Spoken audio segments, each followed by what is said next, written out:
જય શ્રી કૃષ્ણ, જય માતાજી। કેમ છો બધા? મજામાં જ હશો? હું પણ મજામાં છું। તમારા નવા વ્લોગમાં તમારું હાર્દિક સ્વાગત છે। તો આજે મારે સાસુમાના દશામાના વ્રતનો છેલ્લો દિવસ છે, એટલે કે આજે જાગરણ છે। તો અમે અત્યારે ચૂરમાના લાડુ બનાવી છે, તો વિડીયોમાં અંત સુધી બન્યા રહેજો। તો આપણે બ્લોગને આગળ વધારવી। તો આપણે ગેસ જગાવી લીધો છે, તો આ ગળ ને ઘીને મૂકી છે, બેને એક કરવા ચૂરમાના લાડુ બનાવવાનું છે। આપણે આ બધી ફ્રૂટ નાખવાનું છે એમાં।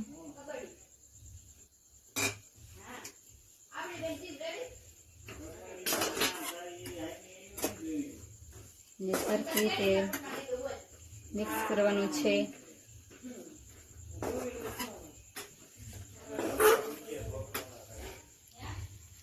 કોમેન્ટમાં કહેજો તમને લાડવા ભાવે છે કે નહીં।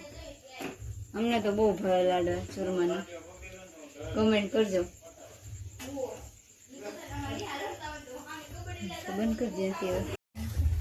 પાક લેવાય છે હવે। મારા સાસુમાં છે, તો એ સિંગ ભરે છે બધાને દેવા માટે।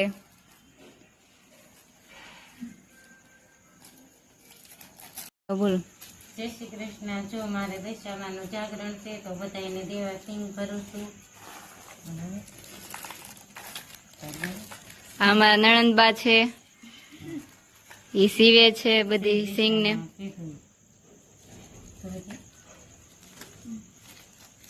આ બધી સિંગ જો તૈયાર કરે છે। તો આપણે પાક લેવાઈ ગયો છે ને, આપણે ચૂરમાનું જે આપણે મિક્સર કર્યું હતું એ આમાં આપણે એડ કરી દીધું છે। તો આપણે એમાં ડ્રાય ફ્રૂટ નાખી દેવું થોડુંક, મિક્સ કરી નાખશું, પછી ઉતારી નાખના લાડુ બનાવી નાખશું। તો આ દશામાને ધરવા માટે લાડુ બનાવ્યા છે, તો આપણે હવે એને ધરી દેશું। માતાજીને લાડુ ધરી દીધા છે। અમારા માતાજી છે, દશામાં છે, દીવો શરૂ છે। તો આપણે હવે જો લાડવામાં ખવના બી નાખી છે, લાડવા તૈયાર થઈ ગયા છે। બધું થઈ ગયું છે। હા, જો આવી રીતે લાડવા બનાવ્યા છે।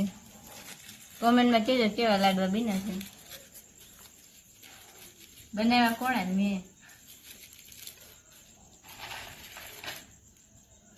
ઘરવાળા આવી ગયા છે જમવા, તો અમે બધા જમી લેવી, વાસણ ધોઈને પછી મારા કાકીજીની બધા આવે એટલે જાગરણ શરૂ કરવી, રમત ગમત રમશું, મજા આવશે।